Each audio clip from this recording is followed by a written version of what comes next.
Graça e paz da parte do Senhor Jesus.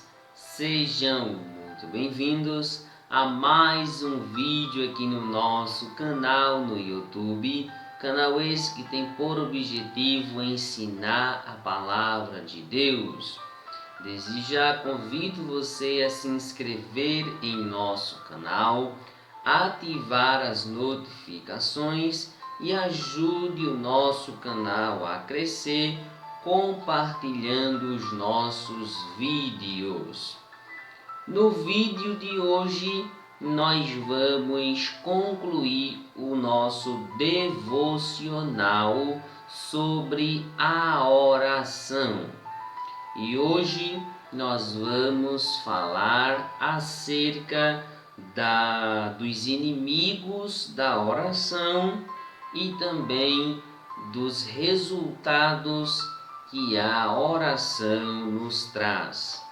Convido você a lermos somente um versículo na palavra de Deus, que se encontra na primeira carta do apóstolo Paulo aos Tessalonicenses, capítulo 5, versículo 17. Orai sem cessar.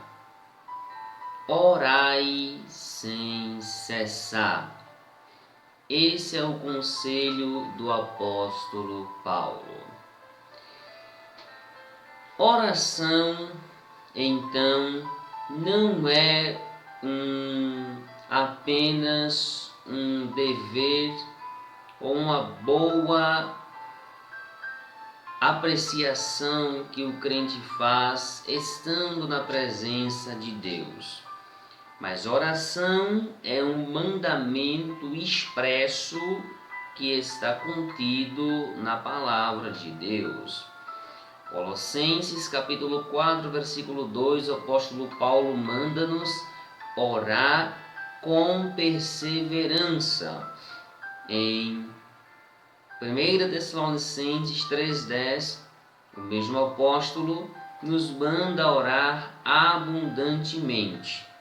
E nesse texto de 1 Tessalonicenses 5,17, o apóstolo Paulo nos manda orar sem cessar. Uma oração diária, constante, sem precisar estar propriamente dito ajoelhado, mas orar em qualquer lugar a Deus, seja na rua, seja em casa, seja no trabalho, seja lá qual for o ambiente que estejamos. Mas a oração tem algo que muitas vezes acontece conosco que nos impede de orar. E para isso chamamos dos inimigos da oração, que são aqueles empecilhos que nos faz muitas vezes deixar de orar por um ou outro motivo acolá. O primeiro inimigo da oração, então, é o cansaço físico. E muitas vezes, por causa do trabalho, por causa dos afazeres diários, por causa de estudos e muitos outros motivos, o cansaço físico nos impede de orarmos a Deus. Eu lembro da passagem do Senhor Jesus no Getsêmani, lá em Mateus, capítulo 26, versos 40 e 41, onde ele manda os discípulos orarem por 1 hora e vigiar. E quando o Senhor Jesus retorna, ele encontra os seus discípulos adormecidos, ou seja, cansados. E então o Senhor Jesus pergunta: vós não podeis vigiar comigo nem só 1 hora? Ou seja, o cansaço físico foi um grande empecilho que fez com que os discípulos ali não conseguissem orar. Mas além do cansaço físico, existe outro inimigo da oração que se chama a pressa. Muitas vezes somos apressados demais para sair da presença de Deus quando estamos em oração.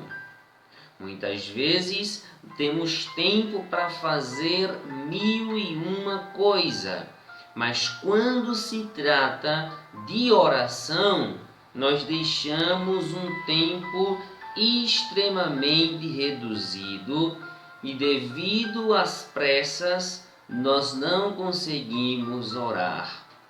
Então eu lembro do que o sábio Salomão falou em Eclesiastes, capítulo 8, versículo 3, parte A, quando ele diz: não te apresses em sair da presença do rei. Lógico que Salomão está falando de si mesmo. Porém, a gente pode pegar aqui esse texto por inferência e usar este rei e fazer uma aplicação a Deus. Nós não podemos ter pressa, então, de sair da presença de Deus quando estivermos em oração. Mas além disso, o terceiro inimigo da oração se chama distração. E é isso que eu vejo muitas vezes em muitas pessoas, a questão da distração. Quando vem muitos outros pensamentos na mente, quando vem coisas em nossas vidas que nos fazem desviar do propósito da oração. E quando estamos orando, é muito comum vir algo em nossa mente para nos desfocar do nosso objetivo, que é orar. Seja em casa, seja na igreja ou em qualquer outro lugar.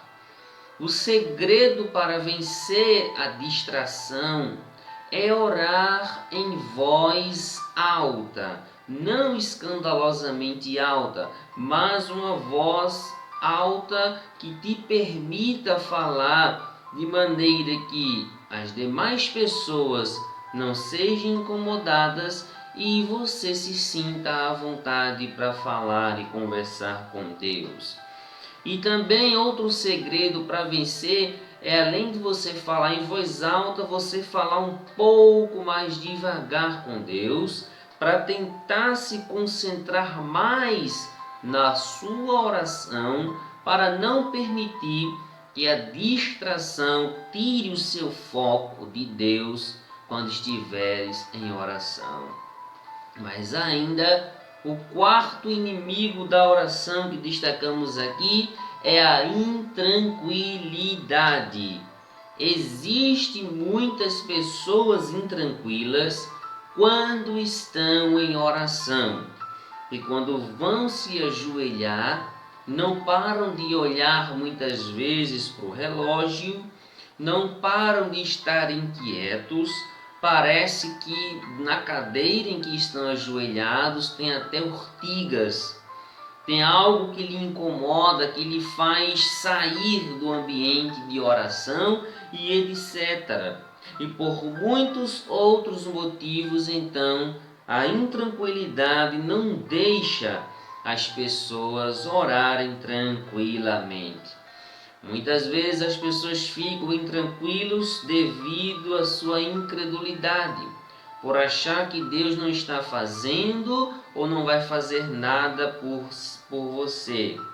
Mas aí nós precisamos ser como Abraão, pai da fé, que teve paciência de esperar em Deus, como também o patriarca Isaque, que esperou mais de 20 anos para sua oração ser respondida, lá em Gênesis 26. Mas ainda existe um quinto inimigo da oração que se chama desânimo. O desânimo, podemos dizer que é a paralisia espiritual, é uma falta de visão. E muitas vezes nós nos desanimamos por muitas coisas que nos acontecem e por muitas coisas que nos sobrevêm. E aí nós passamos a desfalecer em oração, a não ter mais vontade de orar a Deus e a estar cabisbaixo. E muitas vezes não vamos aos pés de Cristo para apresentar a nossa oração. Mas nós precisamos orar, porque a oração é aquela que nos dará ânimo para permanecermos na presença de Deus. Esses são os 5 inimigos que nós destacamos aqui da oração, sabendo que existem muitos outros pelo qual poderíamos destacar. Mas lembre-se que o apóstolo Paulo, nesse texto aqui de 1 Tessalonicenses 5,17, diz que nós devemos orar sem cessar, ou seja, uma oração incessante, onde nós não devemos parar de orar ou desfalecer nas nossas orações. Por isso, podemos então destacar 3 resultados da oração. Primeiro resultado, Gênesis capítulo 26, verso 21, ou é o capítulo 25, verso 21, onde fala da oração de Isaac, onde passou-se um período em oração, Isaac orando instantemente ao Senhor por sua mulher Rebeca, porquanto ela era estéril, e após esse tempo, de aproximadamente 20 anos, Deus lhe concedeu a sua vitória. Em outras palavras, a oração trouxe solução para os problemas de Isaac. E na nossa vida não é diferente, a oração também pode solucionar os nossos problemas. Segundo resultado da oração é que Deus muda cativeiro. Lembra da passagem do rei Manassés? Rei Manassés era um homem extremamente perverso, porém orou a Deus no final de sua vida, e segundo Crônicas, capítulo 33, versos 12 e 13, diz que depois que ele orou ao Senhor seu Deus, Deus se aplacou para com ele e tornou-lhe a trazer a Jerusalém, restituindo o seu reino. Deus é o Deus, então, que através da nossa oração, Ele muda cativeiro, Ele restaura a nossa vida, porque a sua oração e a minha oração têm poder. E por último, terceiro resultado da oração é que a oração, de acordo com Provérbios capítulo 15, versículo 8, traz contentamento para a nossa vida. Amém? Lembre-se, a oração feita por um justo pode muito em seus efeitos. Amém, queridos? Recapitulando ligeiramente. 5 inimigos da oração: cansaço físico, pressa, distração, intranquilidade e desânimo. Vença esses 5 inimigos e viva uma vida constante de oração com Deus. E os 3 resultados: primeiro, Deus ouve e soluciona os nossos problemas. Segundo, Deus muda cativeiro. E terceiro, Deus traz contentamento para a nossa alma, para a nossa vida. Amém? Esse foi o nosso devocional sobre a oração. E a minha oração é que o Deus de Israel te conceda graça para que você continue orando e buscando a face do Senhor. Que a misericórdia do Deus de Israel seja sobre você, hoje e sempre. Amém. Até o nosso próximo vídeo, até o nosso próximo encontro. Amém.